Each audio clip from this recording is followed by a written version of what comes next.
All right, guys, today we're here on the Beltline with the Rise Build community. We're here for Friendsgiving. We're gonna be going around, talking to everyone, see what they think about the Rise Build community. Let's go, guys. All right, guys, we're here with one of the members of Rise Build, Abraham. What are you doing to be successful in the landscape industry right now, or the construction industry? I feel like being consistent, just putting effort, even though you might not find progress right now, but if you just keep that same image and just being consistent, putting the reps in over and over and over again, the time will come, you'll hit, you know? And do you go through hard times in business? Yes, I feel like that's part of the process, yeah. Could you talk to me about those times? Neglections or where you're about to close a job and then something happens.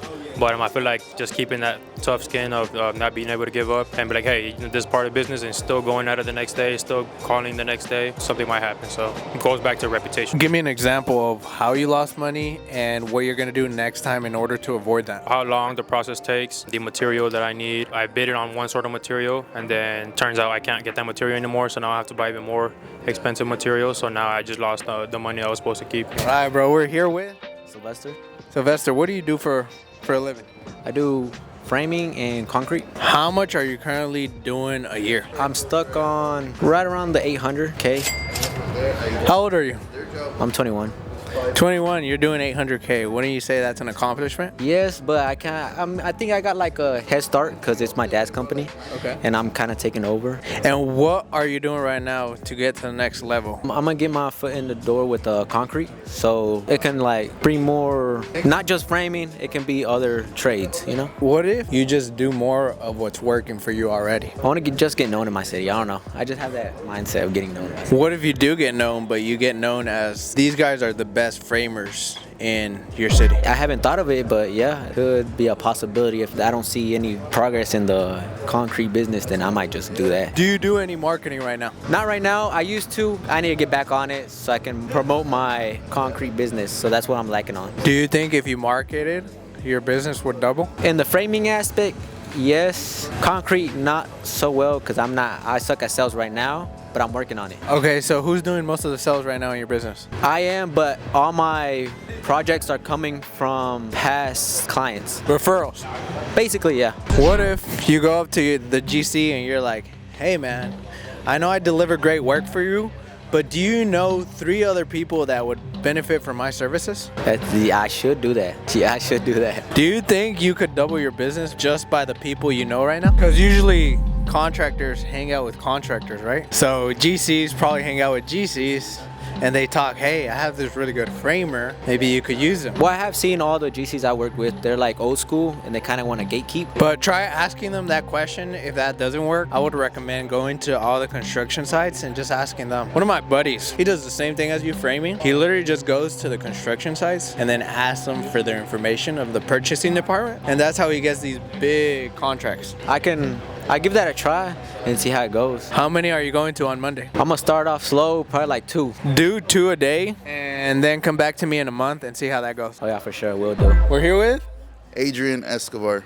Adrian. What do you do for work? I'm a masonry contractor. And what's the biggest thing that you've learned so far from being a masonry contractor? Man, there's so many lessons that I've learned being a masonry contractor. One of them, coordinating with other subcontractors when we're doing a job, especially like roofers, right? So sometimes, like, I don't want to make this long, but in a chimney repair, you have to coordinate with roofers, and just knowing how to coordinate with other subcontractors is very important. And what would you say the hardest thing or the hardest struggle that you've been through in your business so far? Sales was a big struggle that I was dealing with, and just looking professional overall. Just the little things will make a big difference in selling or closing a deal. Presenting yourself to the customer with a smile, having a work uniform, having your company logo, your name on it is huge, and using CRMs like Jobber just make you stand out as a professional, for sure. As of right now, what are you doing to improve yourself? So right now, what I've been doing is I've been seeing what's working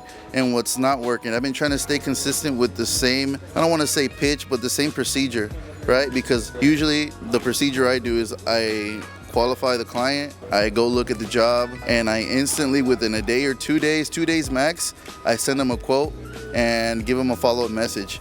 I've noticed when I change it up and I do 3 or 4 days, it completely like dismantles everything that I built. That's what I've learned so far, to stay consistent more than anything on your sales process. And how much are you currently doing a year? I know this month about 19.4K. And how old are you?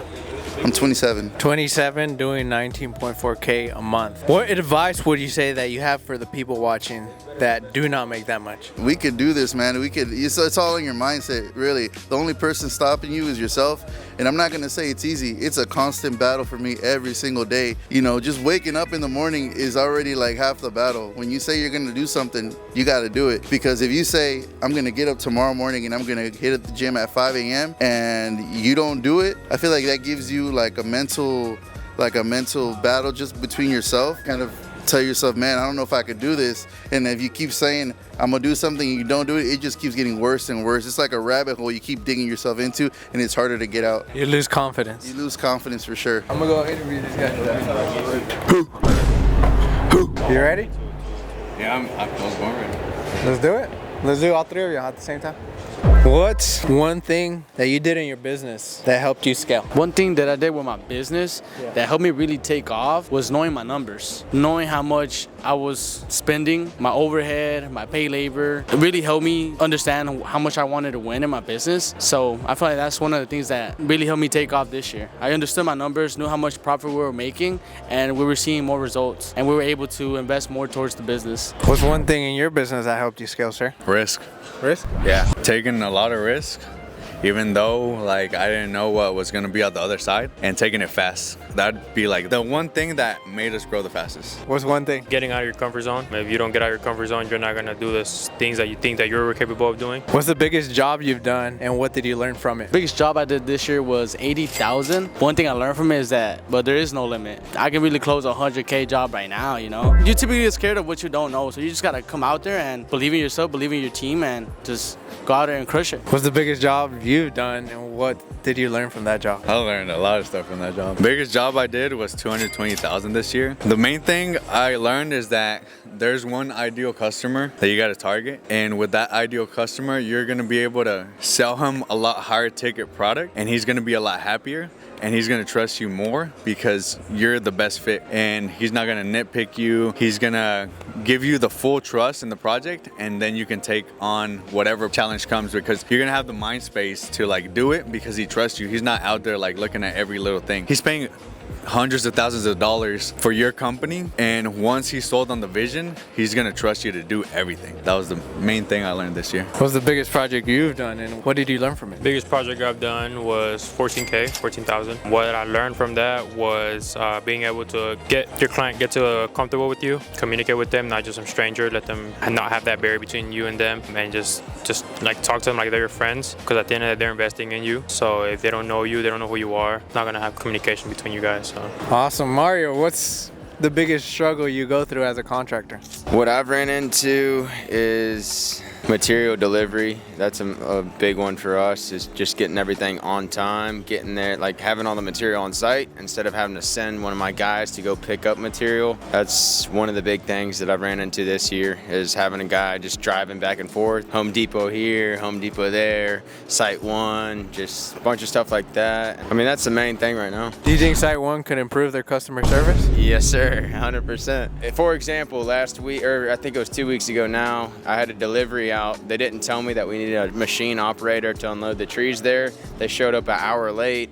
Obviously, my guys were already gone, so he couldn't unload the trees, and I didn't know that we needed a machine there, or I would have had a guy there. And then they told me they'll be there at 8 a.m. the next morning. I called them around 9 because I'm like, yo, where's all the plants at? And then he says it's going to be 3 o'clock. So I have 5 guys on site waiting for plants. So I have to take them from that site, go to another site, and that's half the day gone. So suppliers, if you're looking for some more clients, hit us up. We're looking for some better customer service. For everyone that's having trouble with getting leads, getting clients, what do you suggest to them? I would suggest that you're not putting in enough reps, and the reason you have any leads, the reason you don't have any clients is because you're not doing enough work. You think that you go knock on 10 doors and you're automatically gonna get a lead. That's not how it works. Some of these companies have over 1,000 people working in their companies, and you think because one guy is knocking on 10 doors you're gonna get a job. Think bigger. You need to go out there and put in as many reps as you can. The reason why you don't have any jobs is because you're not putting enough work. And if you really put in the work in order to get the jobs, then you're gonna have work. But it takes 10 times more reps than you think it's gonna take. Are you on Facebook? Are you on Instagram? Are you going to job sites? Are you going to suppliers and asking them if they have any jobs for you? Are you going to HOA properties? Are you going to meet with other landscape architects? What are you doing to get work? Are you just sitting there? Or are you actually trying? So if they've been following you on your social medias and stuff like that, but they haven't taken the leap to start their landscaping business, what advice would you give to someone that doesn't have the landscaping company yet, but they're ready to take the next leap and go all in on that? I say just do it.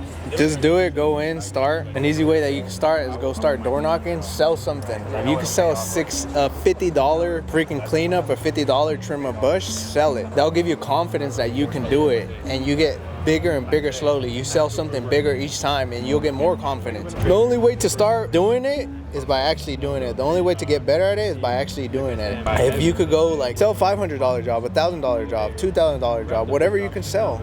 As long as you sell something, you start gaining that confidence. And then eventually you can go into all the legal stuff, learning everything else. You don't need to be perfect to start. You get better at it by doing it. So for those people doing those $40 yards that we talk about all the time, what advice do you give to them to get to that next level? Honestly, guys, $40 lawns is really hard to scale. How many $40 lawns would it take for you to get to $10,000? It's gonna be a lot. I know it is cash flow, but at the end of the day, you're gonna realize once you scale and you have higher overhead, you're gonna have to let go of a lot of those clients because they're not paying enough money to cover your overhead. And instead of you making money, you're gonna be losing money. It's like you're paying them to cut their lawn. You'll realize that later on. Last one for you. How big is networking in this industry? How big is networking? I think in every industry. I think networking is one of the most important things if you're a business owner. It's not about what you know, it's about who you know. That one person can literally have a job for you that's $500,000. It could be your mom's friend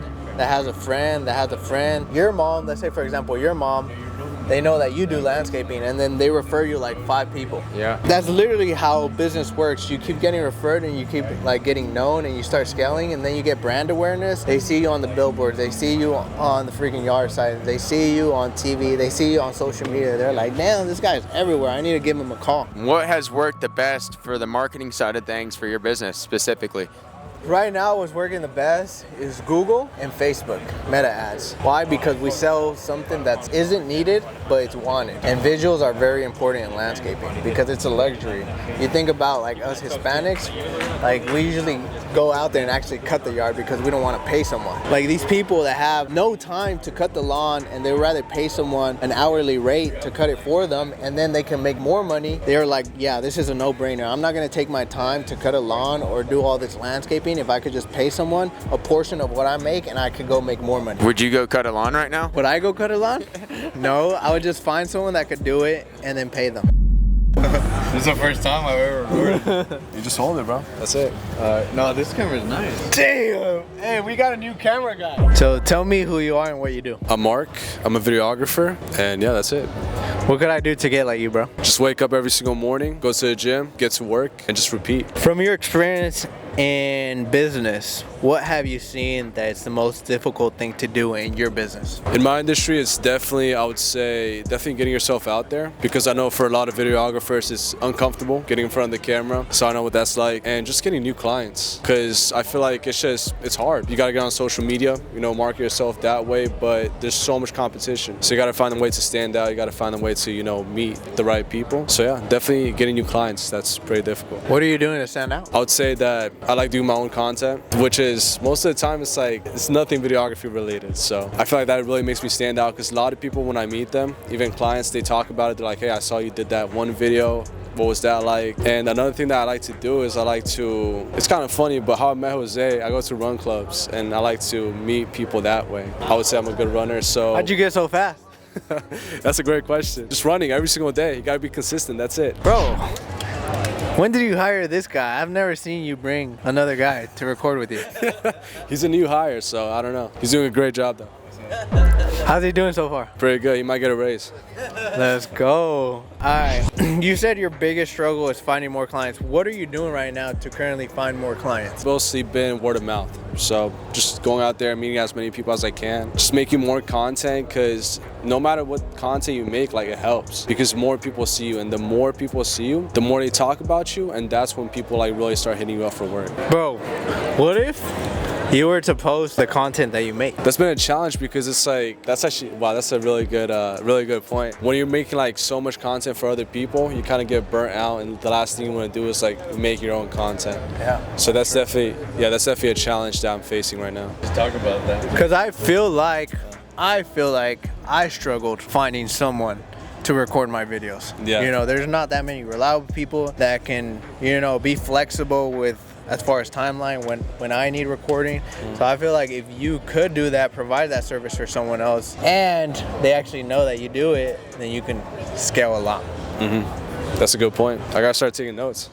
All right, Mario, I'm a little Johnny and I don't have a landscaping business. I want to get to your level. What do I do? Well, first off, you got to start networking. If no one knows what you're doing, how are you going to scale your business? So if you're not going up to anyone that you see, like at family events, if you are going to Thanksgiving, say next week, and you're not telling everyone around you that you're in that landscaping industry, how is anyone going to know? You got to go to networking events. You got to start door knocking. You got to start marketing yourself, because you're just a little Johnny. You're just a little Johnny in the area. So no one knows exactly what you're doing. So the way to get that is by talking to people, telling people, tell all your friends. Your friends can refer you to other people, family, everyone. You got to let people know that you're doing this certain service. I remember when I started landscaping, I paid a lot of people to learn from them. And one time, one of my mentors actually took me to a restaurant to try to pitch them on landscape. If any of you guys live on the Beltline, try to practice on some of these guys. Like, go out there and offer them landscaping and see how they react. And then you'll eventually learn what people say yes to and what people say no to. It's just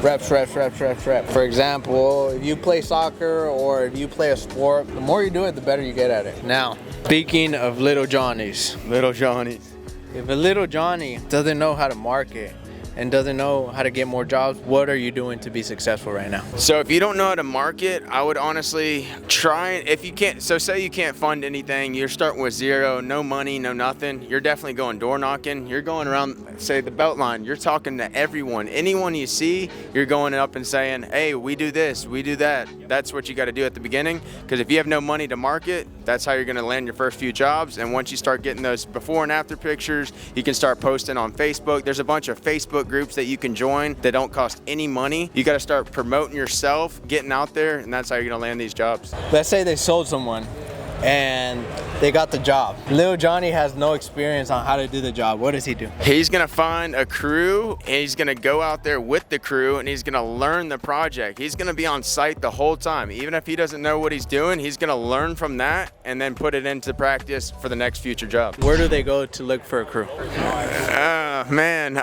Shoot. Taco place. Okay, yeah, you go up to a taco place. Any work van you see, anyone like that, you freaking ask them what they do. You get their contact. So say there's a van over there, you see a trailer, a dump trailer, you ask them what they do exactly, and you use those guys to complete these projects. You got to start somewhere, so if you don't know how to do it, you got to find guys that can do it. 2 places that you're gonna find construction workers. Home Depot. I'll give you some spots that you can find workers if you don't have any and you sold a job. Number 2, usually like midday when they're having lunch, taco places, Hispanic restaurants, okay? And Quick Trip. Quick Trip. In the morning, gas stations, you're gonna see all these landscaping companies or construction companies at gas stations. And then if you're looking for a concrete guy, go to where they sell concrete material or concrete supply or concrete tools. If you're looking for a landscaper, go to where they sell landscaping supply, landscaping tools. Site 1 is a good one, and then get everyone's phone number that you can, and that's where you can start. Come guys, look, we have a little Johnny over here. Hi. Not little Johnny. I pretend you're a little Johnny, like you just started your business. You just started your business. What do you need help? Everything. What are you looking to start? start? I just want to make money. I don't know. You don't want to start a business? I want to start a business, but I don't know what to do. What kind of business do you want to start? I don't know. I just want to make money. What do you recommend? I recommend that you go into landscaping. Landscaping? Okay. I can help you with landscaping. Okay. What do I do in landscaping? All right, so first, you see all these people right here? Yeah.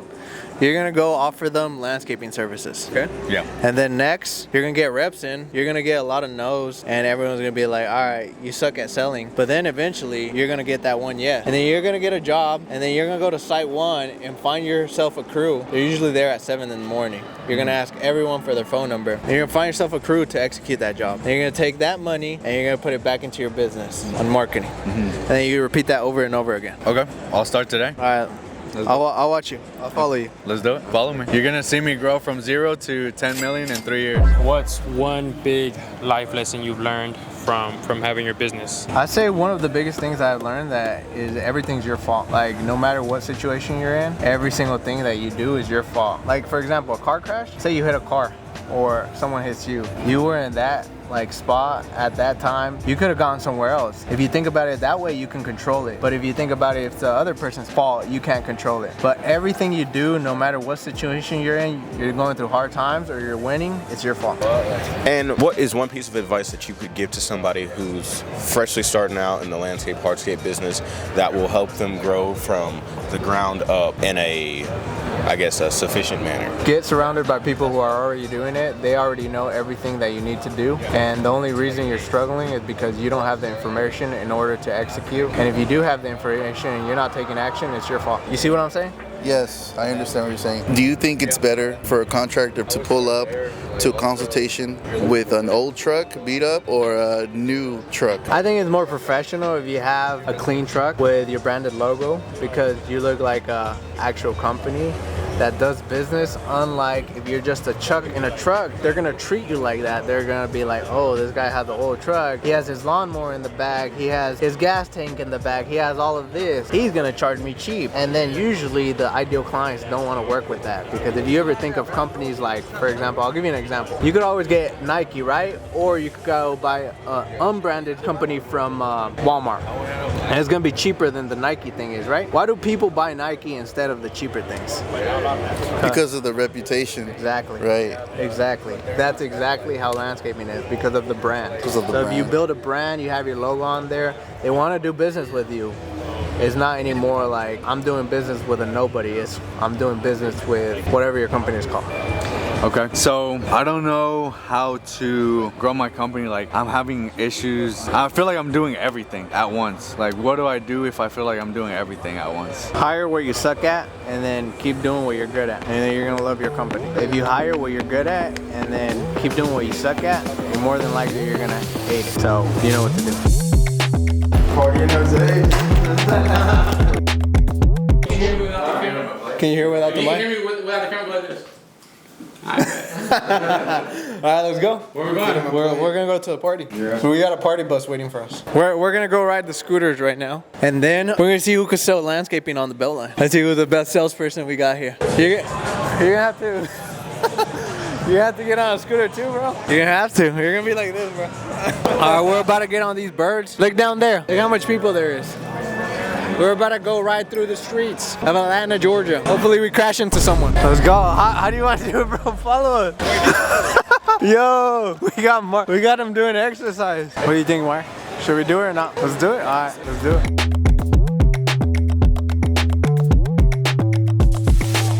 What's up, bro? What have you been doing?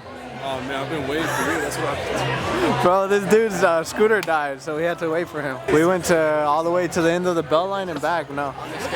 We went to a skate park, and it turns out that whenever you get off of the Beltline, they go like 10 miles faster. So we went off the road, and we're doing like crazy shit. All right, boys, we just rode throughout the Beltline. It was a good time with the Rise Build community. We want this community to be like more of a brotherhood where everyone could come together and share experiences, not only think about, you know, like work all the time, but actually build relationships. Because I know you got to stay disciplined and you got to work hard, but you also got to enjoy the time what you have with others. For example, these boys, I really care about them, and that's why I'm helping them out. So if you haven't joined the Rise Build community, join now. You're missing out on experiences like this. Everyone here in Atlanta, these these guys, we're all in construction and we're all helping each other grow. Remember, if you're not collaborating, you're missing out. Thank you guys for watching. Let's go.